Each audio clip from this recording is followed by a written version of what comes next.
everyone. Thank you for coming through such a big storm.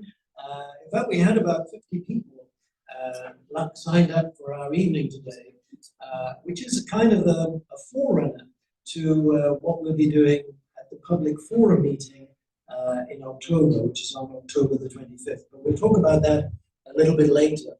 But just to begin, I'd like to ask Terry to take us through the Pledge of Allegiance, and then we'll actually get started on the Pledge allegiance to the flag of the United States of America and to the republic for which it stands, one nation, under God, indivisible, with liberty and justice for all.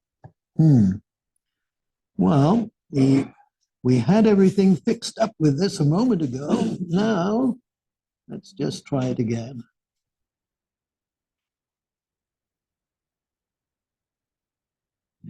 Right, let's see. There you go. No, it's not. Oh, right. There we go. Okay. Well, for those of you who don't know who I am, my name is Alan Bowditch. I'm the Chief Communications Officer of Engage Estero. Jim Gilmartin, our president, who would normally introduce these evenings, is unfortunately involved in a house move up in Chicago. So, as I was saying earlier, I'm sure he'd be far rather here than doing his house move. It's quite a fraught exercise, as I'm sure you know. But anyway, I think you'll have to put up with me this evening. So, as I mentioned, the nature of this evening is really something that we wanted to provide the information relating to many of the developments that are going on in Estero at the moment, or at least are planned. There'll be kind of two sections. The slightly larger section will involve Terry, who is on my left here as the Chief Business Administrator, and he and I will take you through a little of the background that I think will help to somewhat set the scene for the public forum, which will be a big event, which will be held over at FGCU in October. And I'll give you those details, as I said, a little bit later on. So I think this will help enormously in that. And then John Quinn, who is the president and consultant to Engage Estero, he's president of the Estero Forever Foundation. John will give us a number of updates related to some of the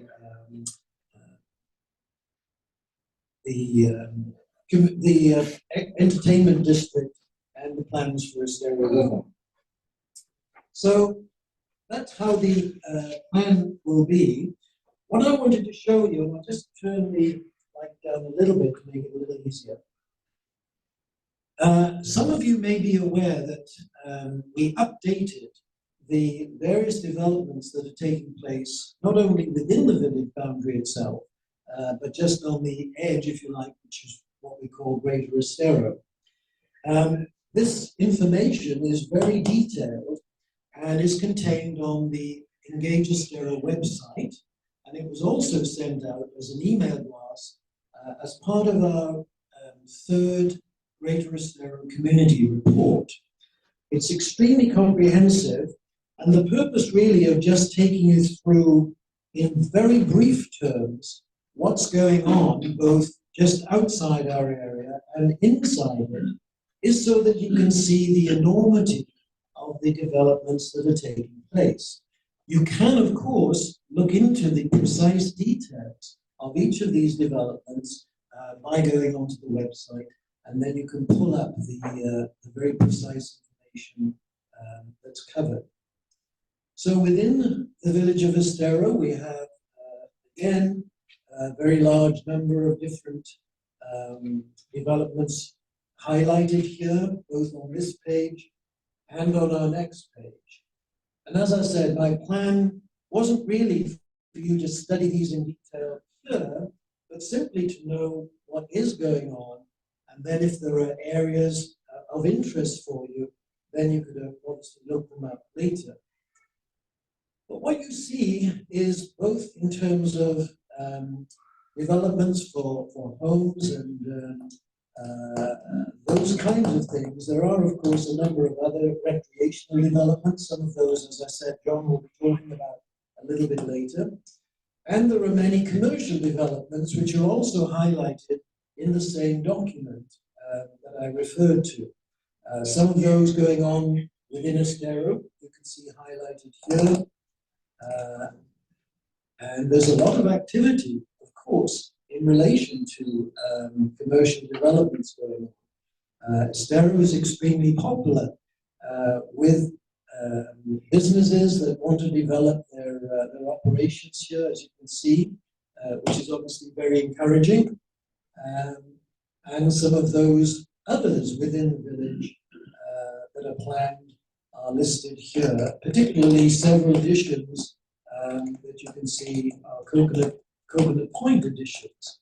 So given the problems that do exist in many large commercial places to visit for shopping and so on, it's encouraging to see that, again, within Coconut Point, there are different organizations and businesses still wanting to develop there, which is very encouraging. Here you see the link to the website for Engage Estero itself, and the direct link to the actual report. That's good. The direct link to the report itself, although you can get to the first page, the actual report is on the first page of the Estero Today website, but if you wanted to use the direct link, then you just have to use the /GECR 2023 QTR for quarter 3 with the /, and that will take you directly to the report that I'm talking about. The other thing that you'll find on the report itself, maybe I'll switch this off since we're getting a lot of crackle on this. The other report that you will also find there is actually the report about the road and bike path developments that are also taking place. Again, I'll touch upon those in a few moments. But again, my plan wasn't to go into all of those in great detail, because that, in many ways, is linked. Those particular details of the road and bike path developments are linked to the capital improvement plan from the village, just normally summarized as CIP. So if you see the word CIP, that's what obviously that means, the capital improvement plan.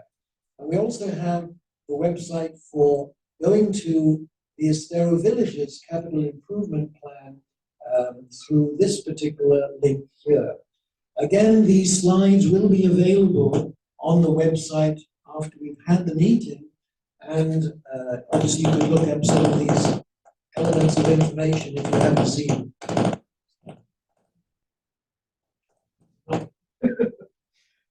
There we go.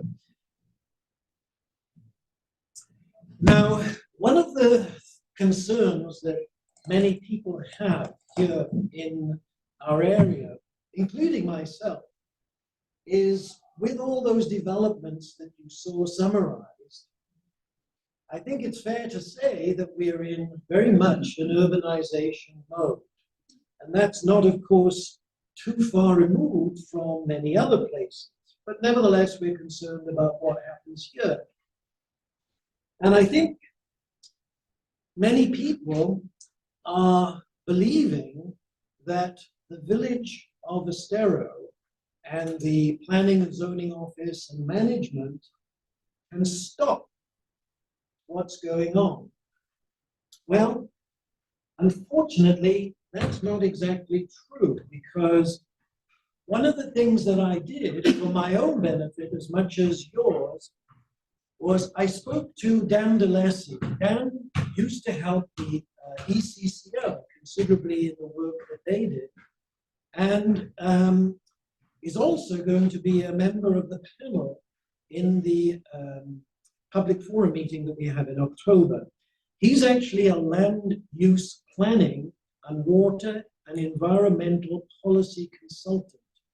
And I said to him, is there a possibility that we can talk to Lee County who obviously provided the approval for many of the plans that we see coming to fruition today.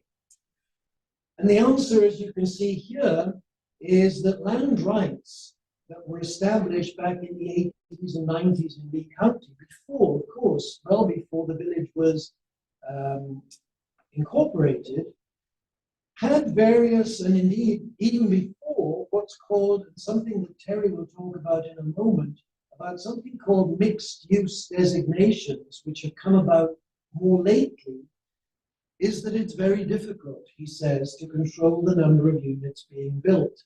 Florida has some of the very strong property right laws, among the strongest in the nation, and sadly, for us, once it's given, it can't be taken away. So there is only a limit to what we can do. So it doesn't really matter. When Estero was incorporated, the village inherited these land rights and obviously have to abide by them to a large degree.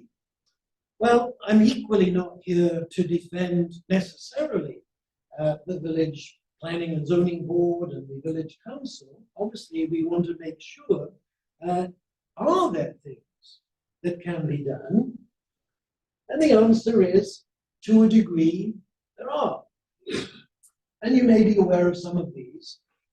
Design, height, density, layout, quality, color, setbacks, open space, landscaping, lighting, traffic issues and concerns, and environmental issues, water runoff and wildlife issues, are all things that can be examined and brought up with the Planning and Zoning Board.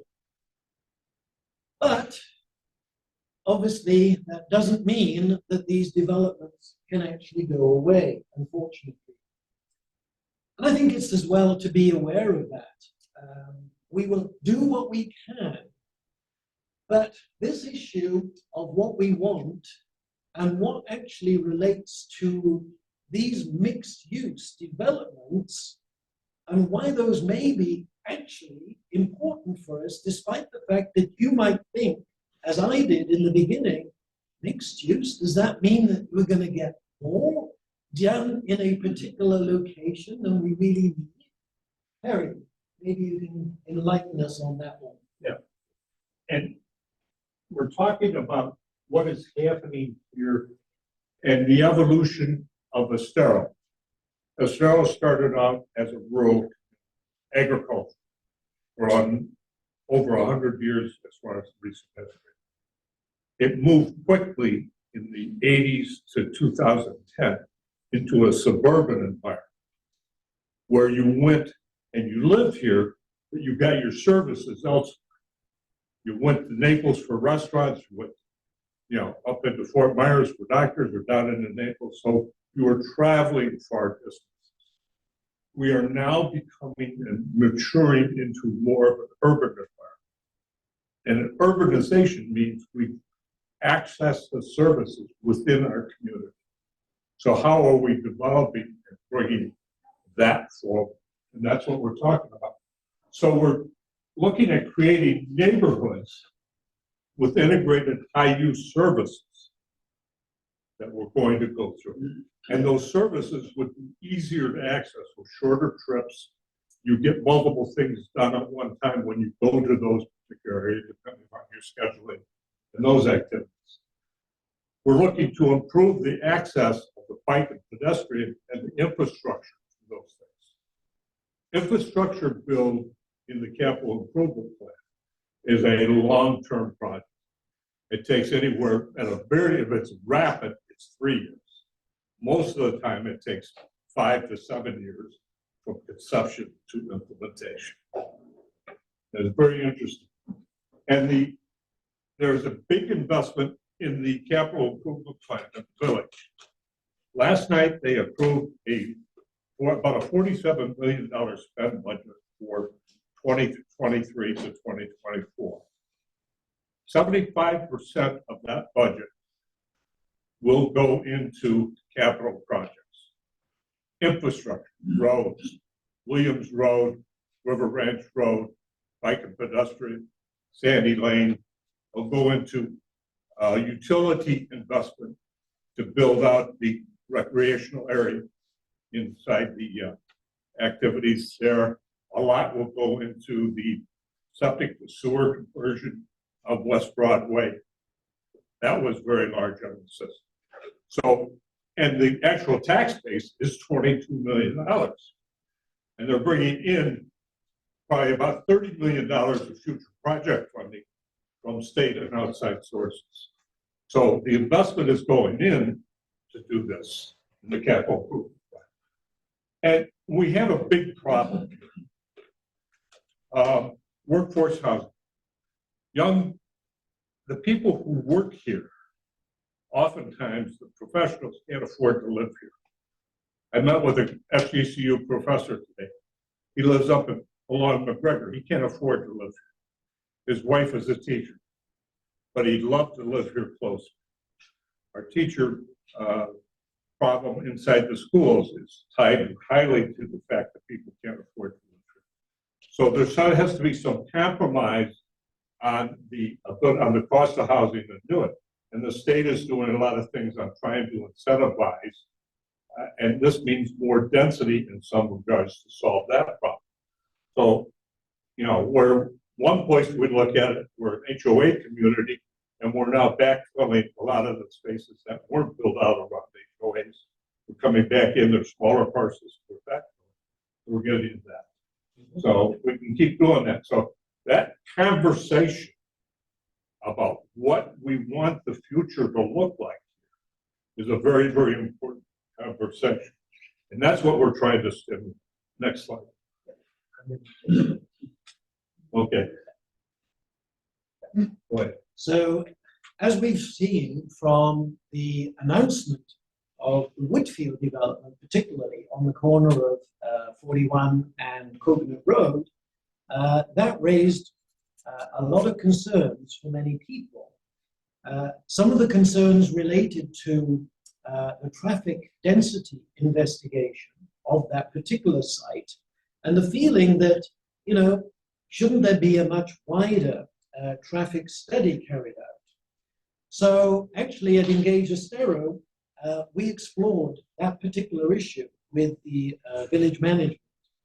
And I'm pleased to say that actually a lot of people's concerns, I think, will be satisfied by what we were told. So first of all, we asked whether the proposed traffic study would include all the proposed developments in Estero. The answer was yes, the study will include estimates for the development on vacant parcels. Will the study consider developments outside the village boundary? Because of course we were concerned that maybe that might be ignored because many people travel in from Greater Estero to the village. And the answer was yes, that the study would in fact consider outside areas.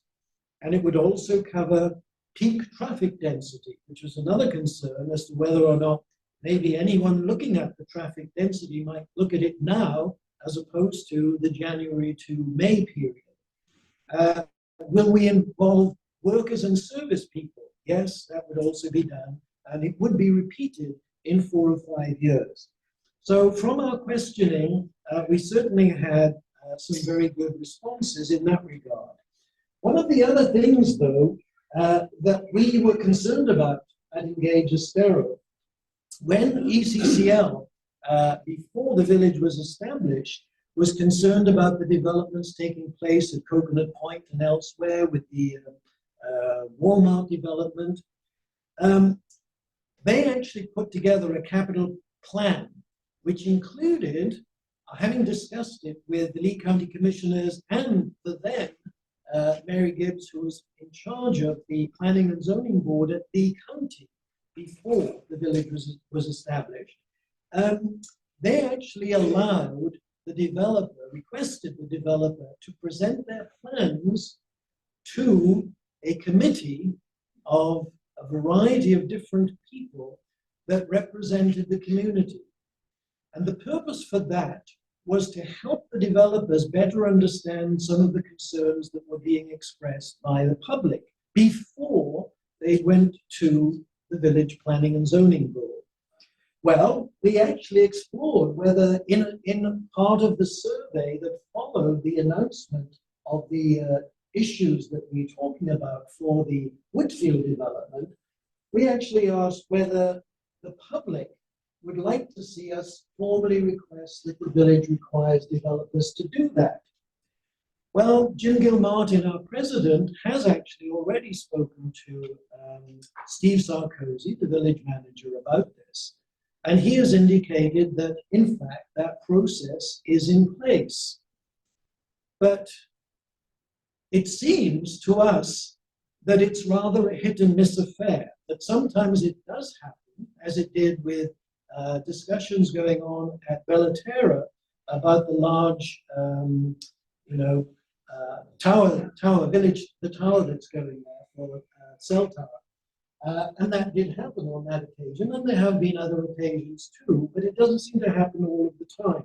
So we would like to propose and encourage the village to do that, so that at least people here, I think, can feel that they do have an opportunity to express their views, rather than maybe when everything has already been cut and dried. So,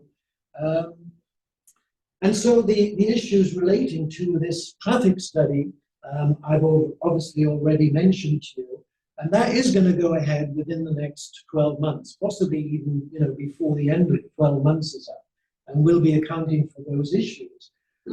Although they didn't say that incorporated into the traffic study would necessarily be the bike path incorporated into that, but there is in fact an investigation already that was carried out on bike path investigations and build out, and that will be done in another couple of years too.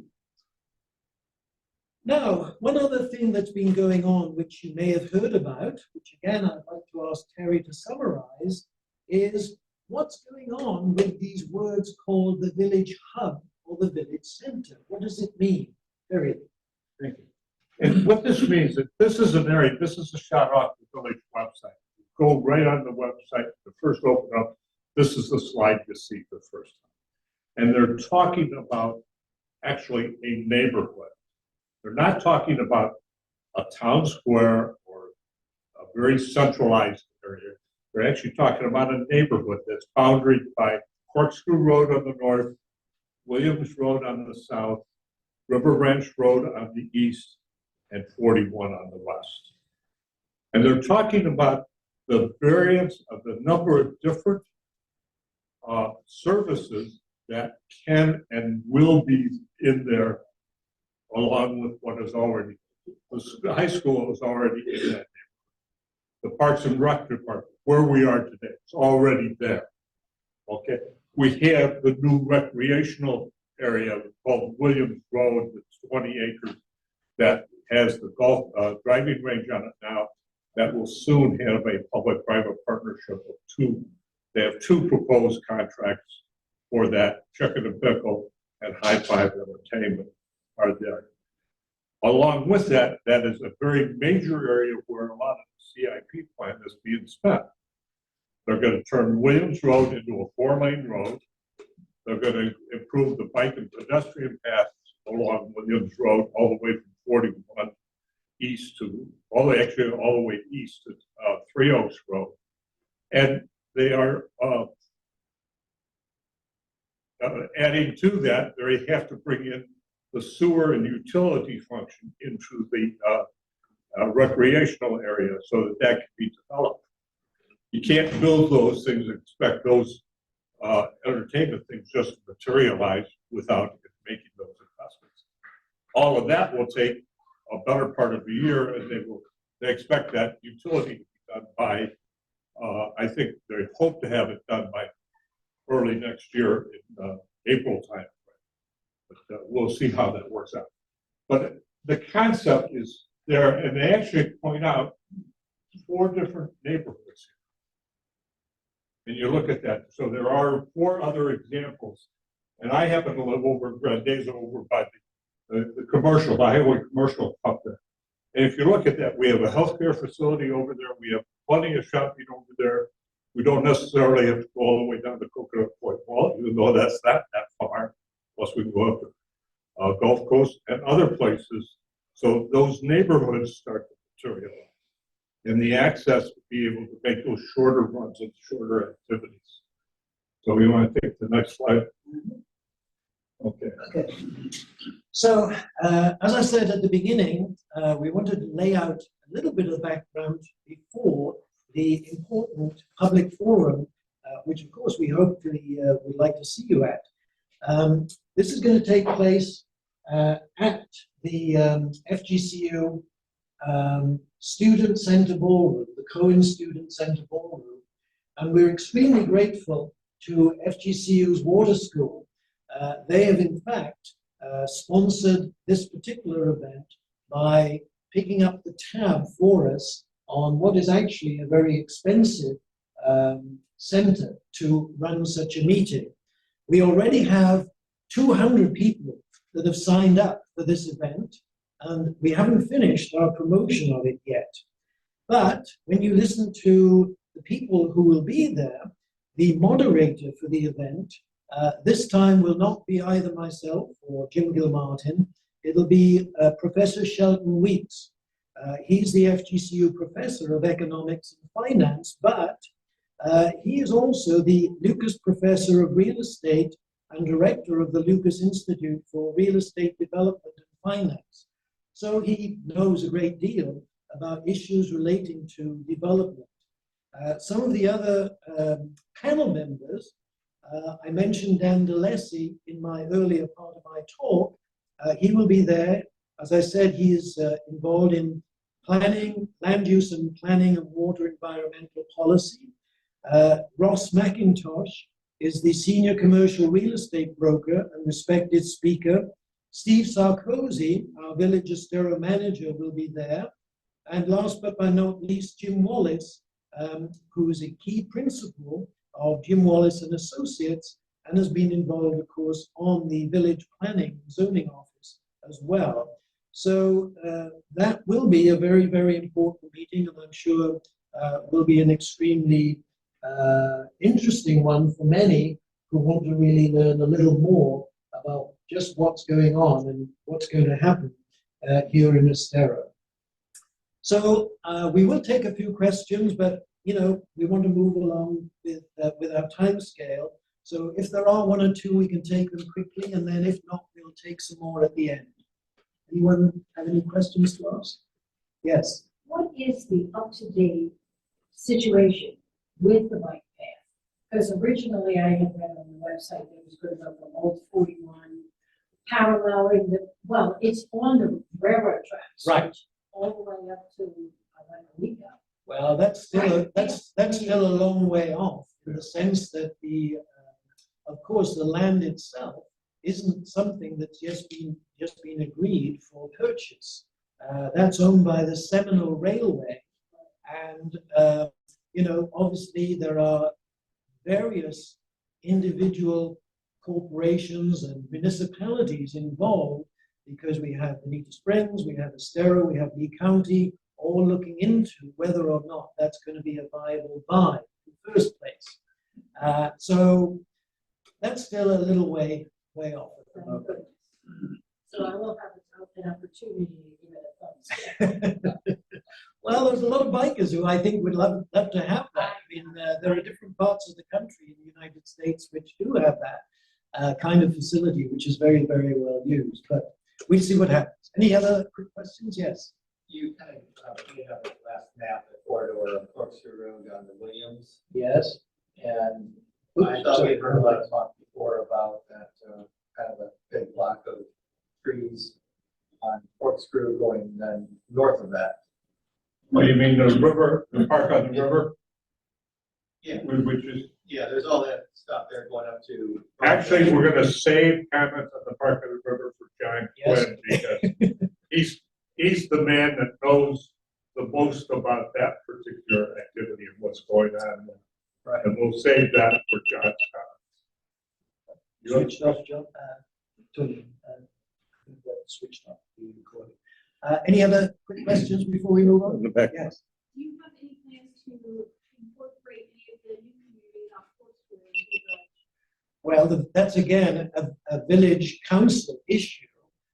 All I can say is that yes, There are certainly communities there that would like to be part of Estero as opposed as it is at the moment to be part of the county.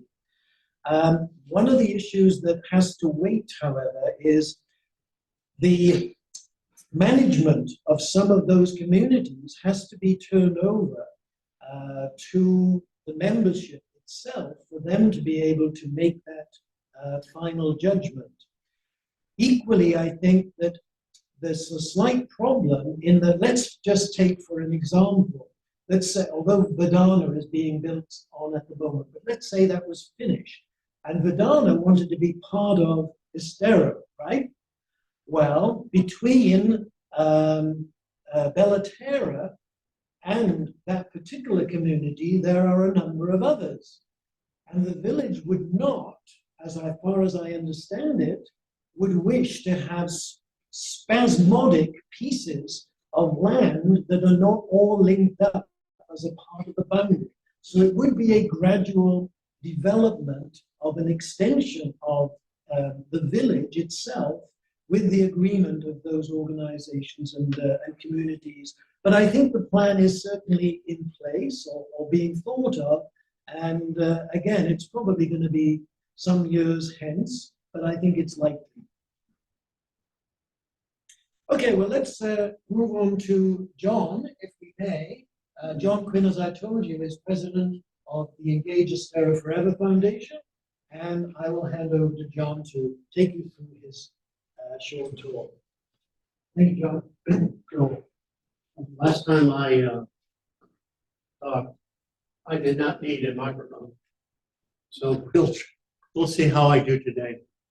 The Estero Forever Foundation was formed in 2019.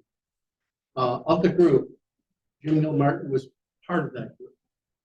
The idea of the Estero Foundation was to create a nonprofit organization that would work with the village and the village communities and the village nonprofits. It would do two things: work on projects and create a legacy foundation. And that was the original concept. They originally started with working through the collaboratory, Southwest Florida Community Foundation, and did so for approximately 4 years. In June of this year, we actually became a 501c3. So now we're on our own. We do have an affiliation with the Southwest Florida Community Foundation, but now we have formed with Finemark Bank as our banking institution in the village a relationship. And we hope to mature as time goes by. But we, next June, will have our first birthday as a 501c3. We are a public community foundation. We mobilize resources, including financing, assets, and people. We promote the residents to give of their time, talents, and treasure. And we're supporting other nonprofits and other community organizations in the greater Estero community. We are still developing programs. As we go through the process of looking for folks, we're looking for board members, project people. We have a number of activities that we are looking at, and we have to have the resources. It's going to take time for us to mature. But one of the things that we ended up doing was working with the village. The village bought the golf range over on Williams Road. And they are a village with 8 employees. So they asked the Estero Forever Foundation to manage it. I am an expert in accounting and tax. not in running a golf range. However, with George Zaluki and myself, and George is now a council member, we took on the reins of it, hired some staff, and brought in volunteers. So right now, we operate with 1 full-time employee, 2 part-time employees, and 8 volunteers. And occasionally, we plug in some additional volunteers. And what do? We keep selling you the same golf ball.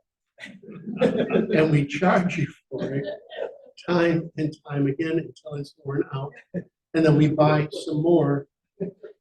And then we sell you the same golf ball. Actually, the process is a little more than that. During the high season, we bring in about 1,000 people a week. Our gross revenues, as it was published, is well over $300,000. We, however, are going to be short-lived. The Williams Road project, which is creating an entertainment district, at this time does not have the golf range included in the planning. And you would say, why not? The revenue that they're looking for far exceeds that which the golf course would do. And from a service point of view, they want to hit a large demographic group. They also want to have a substantial pickleball program. Right? The combined investment, I believe, is in excess of $36 million just in the village and the 2 businesses that we're going to put their property in. So they're going to have a lot of money tied into a fairly small area. We looked and we made proposals, but the proposals fell way beyond what they were looking for as far as payback. However, the good news is that that's going to take a little time.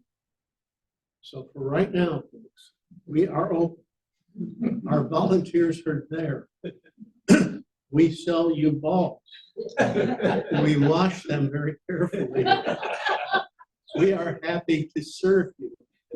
And we welcome you to come out and tell your friends. We probably will be in operation through most of the season. All right? We're dealing with the government. That could go a little bit longer. We don't know. They could change their mind. We don't know. The actual program that they have, we talked in terms of high five and chicken and those programs. These are well-developed businesses, and they are in process of working on the contract. But that is not an easy thing to do. There's a lot of money involved. So they're very quiet about what's going on at this particular point in time. So I don't have news for you. I cannot say that it is a done deal until it's a done deal. And when it is a done deal, they have to come in front of council and have it approved. So it'll be very public once that actually does happen. So people are, however, please come over. We have these balls we want to let you sell you.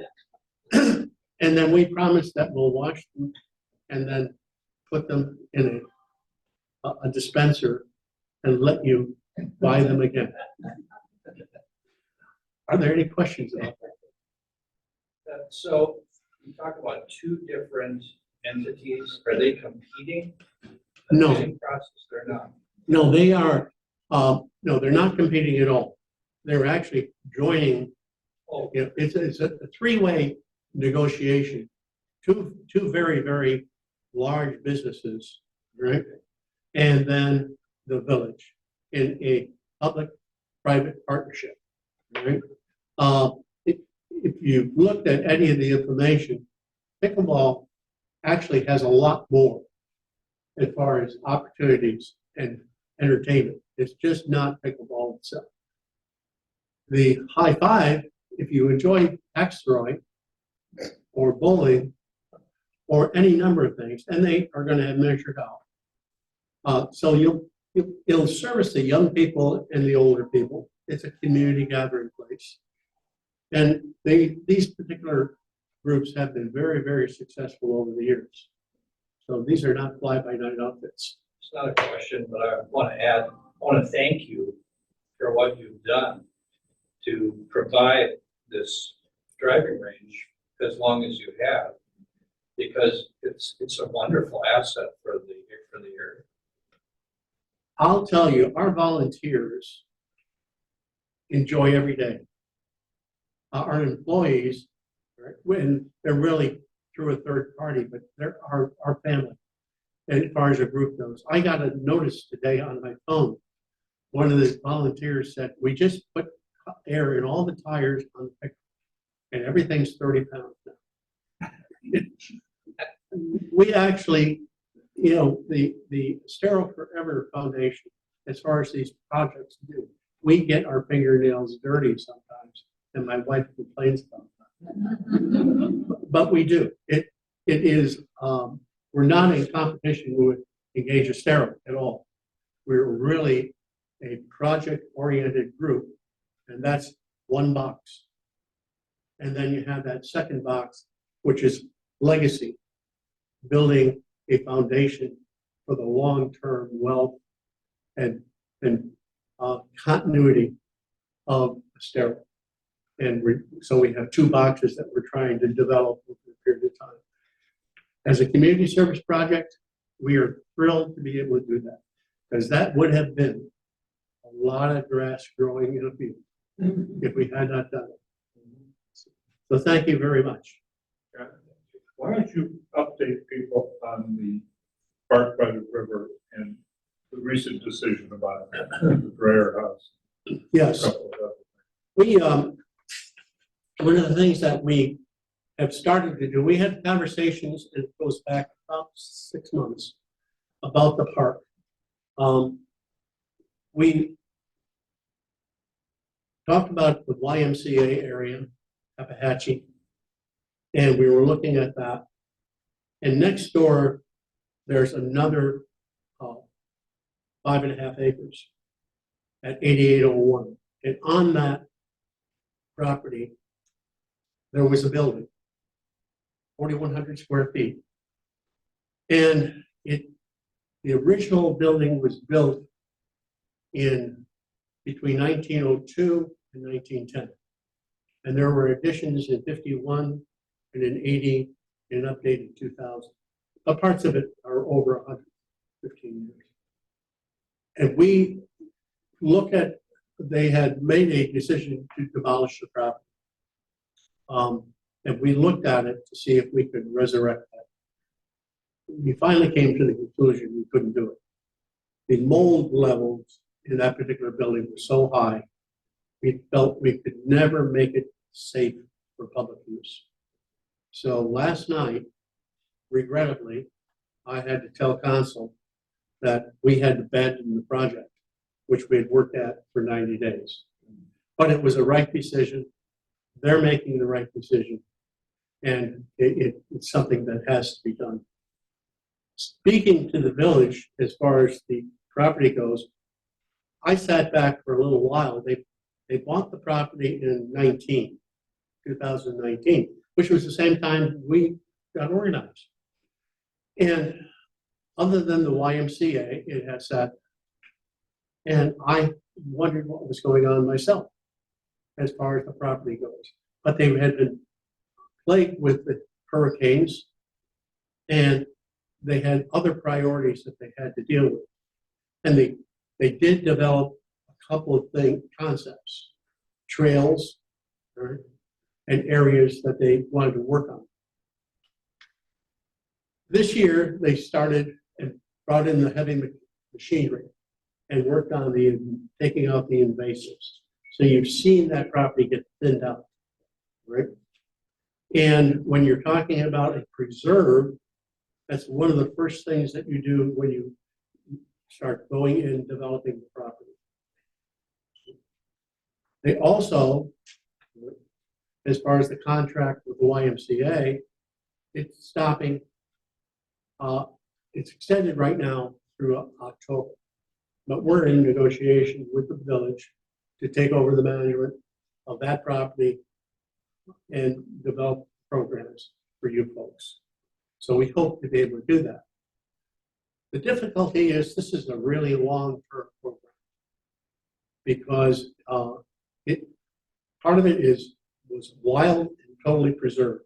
If you've been to the Habitashi area, it's very much overgrown. Right? And then you have this third property, which is more like park-like. But that's only 30 of the acres. Right? There's almost 40 north from a development point of view. And they talk about the south, they know what that's going to be, pretty much. It's going to be a park. And for the use of the community. There's going to be a bridge put across. We're working on that. We're working on the fence going across. So 23, 24, you'll see some change, visible changes as you go by. We hope to be able to open up the Habitachi Center and be able to have activities for you folks and for the youth from an educational and recreational point of view. As the bridge should be put in by the end of the year or early next year. The parking area across on the north side will have, I'm not sure, about 85 parking spots, and they'll have restrooms. Long term, we'll have restrooms and water on the south side, but it could be a walk. The first road that they have is circular and it's in the preserve area. If you look at 41 and Corkscrew, all right, this first property here, which is about 20 acres, all right, I call the preserve. It's wooded area, and that's where the first walkway is going to be. And it'll be a well-finished, paved, porous walkway. Okay? From there, then they'll be able to start to offshoots. At the same time, the Habitachi area will be worked on by our volunteer group. And hopefully the property at 8801, which is more park-like, will also be working on that, trying to get it to be more user-friendly. But there's a lot of things that have to be worked out in the details. And there's a lot of people that we're going to need as an organization to help us work on it. So we'll be doing outreach continually for volunteers, project leaders, people who like to get their fingers dirty, garden clubs, all sorts of organizations. And I could go on and on and on and on. Question. Yes, ma'am. The last update I saw, it said the trails would be open later this year in the preserve. No, I think the trails really will be open in after the end of the year. There's safety considerations that have to be, it's very rugged. I have walked that area. And the trail area, we also have an eagle. I'm not sure if he's back or not. If the eagle comes back, it's going to pause the development because you can't develop when the eagle is there. And that's where that corner property is that makes up that preserve area. Yes, ma'am. You were talking about a bridge. Are they gonna have a bridge over 41 connecting? No, ma'am. The bridge is actually across the river. If you know where the you got where they rent the canoes, etc. There, all right, down a ways, all right, there is a bridge. All right, it's a hazardous bridge. It's going to be taken down, but there will be a new bridge, and there will be parking, and there will be restrooms. So you will. That's Nothing the over 41. no, not 41. We're talking about across the river. Because I had talked to Steve Sakarsky once, and he mentioned something about they were going to connect it eventually. Correction. To Korshan, yeah. There's discussions and some long-term, but they're very long-term. And The there's not going to elephant, be any shops over in there that for a while they're going to have shops on the one side. No? yes, ma'am. The north side will be developed. Now, they have not defined that. And city government is looking at possibly putting their city government there. Right? And moving it from where it is, because they rent that property. And they would own that, they'd own all the way to the fire station. And then if you go down, all right, and take a left-hand turn, they own that property back. So they own about 42 acres over there. And that's a lot of land. 42? That's almost 40, around 40 acres. The whole park area is over 62 acres. Yes, as far, so, but that's not defined. There's all sorts of people knocking on their door saying, what about this, what about that? But they haven't defined that. The one thing they have said is the main entry to the south part is going to be through the bridge. And the bridge will be a walk and strong enough, it's a prefabricated bridge, but it's going to be substantial. And Road is that Highland? I'm sorry? The road, is that called Highland Road? I think it might be. The north side road, the north and south road that goes back in there, I think it's called. Is that where it's gonna be? I'd have to look. Yeah, I'm not positive of that. But that's where the entrance will be, behind the fire station in that area? Yeah, if you look at far as the highway where they have the canoes and the kayaks rented, okay, you would go down about 200 yards. And that's where habitashi is. And it's back a ways, all right? So if you think of development, the development will be along the river for restaurants, et cetera, from what I understand. But there's no plan specific. Further down, that's where the parking lot is going to be. All right, and the parking lot is going to have restroom facilities and then the bridge across into the southern part. They'll also have access from the porch, but they'll be walking. Good. There you go. Thank you.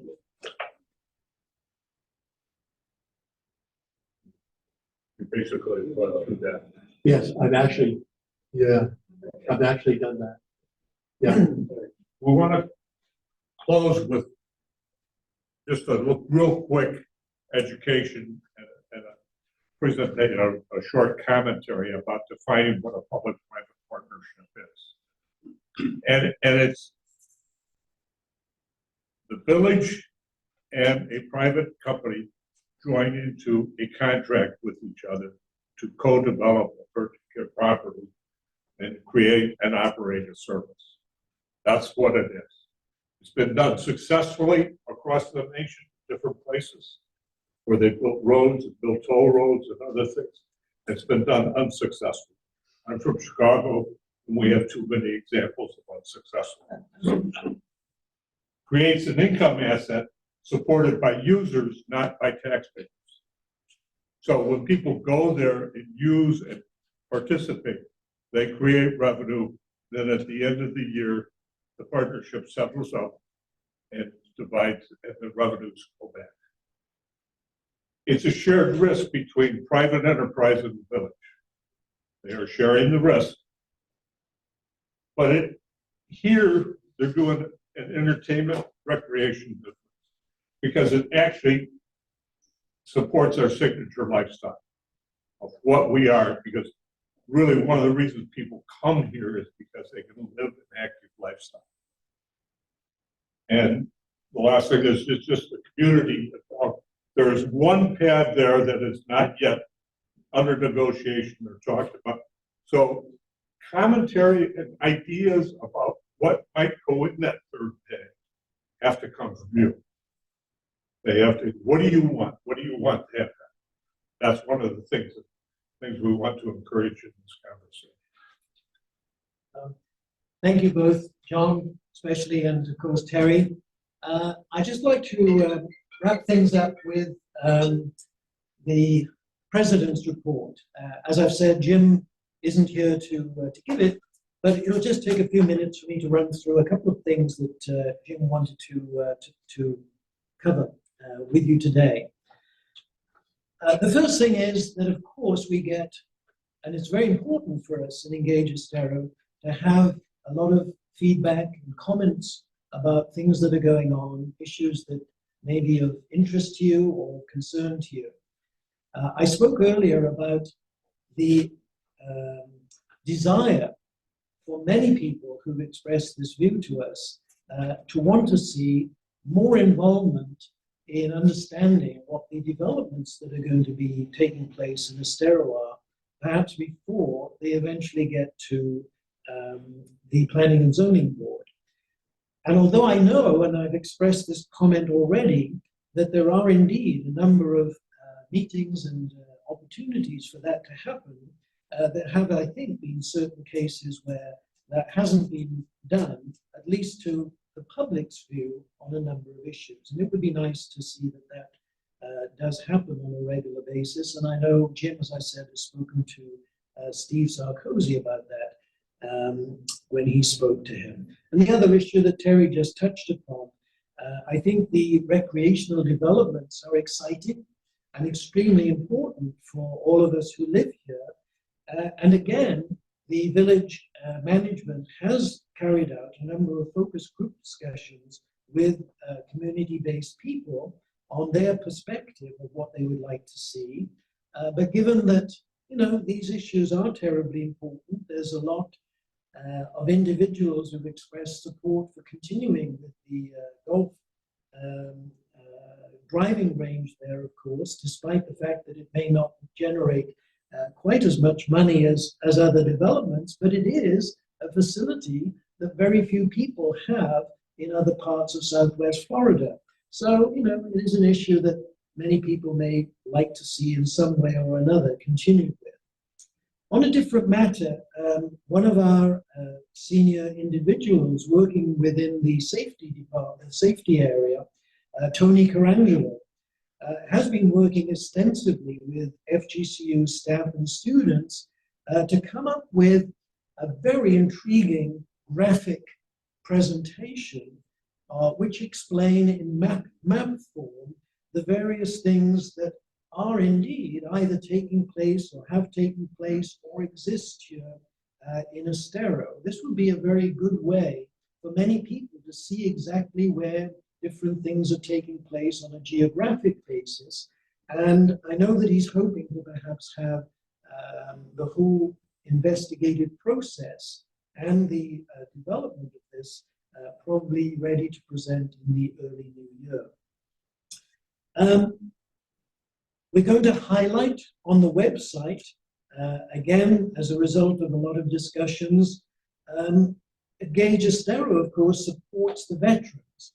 And we do have a lot of information in various places on our website about information that the veterans can access, but it makes sense to pull that together. So we will have a special veterans information page where all the information will be gathered together, which I think is very nice.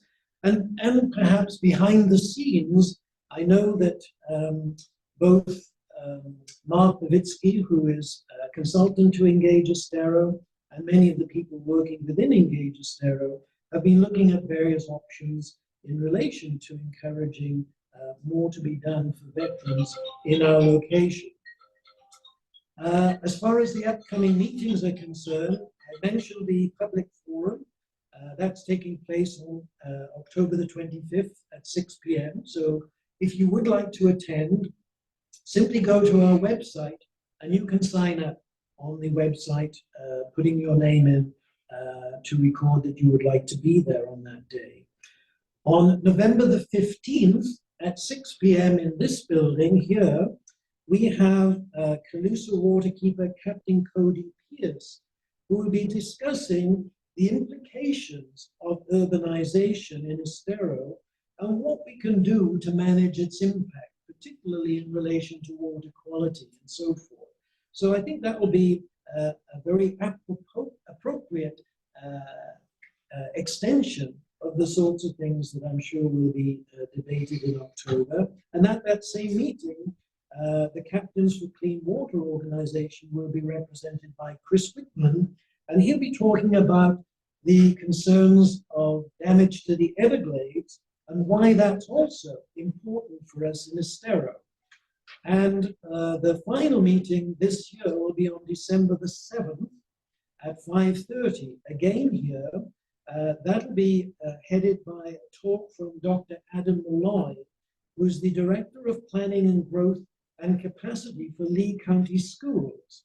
Again, given the developments and the number of people who are moving to the area, I think it's extremely important that we hear from him about how the school system is taking into account all the things that we've been talking about today. And we hope to have a second speaker talking about similar educational issues at that meeting on December the 7th. So we hope you keep a note of all of those. And how's about that? Exactly on the dot of 6:30, I would like to call the meeting to a close. And thank you so much for your attention. Thanks for coming out in all this weather, and I hope you've enjoyed it.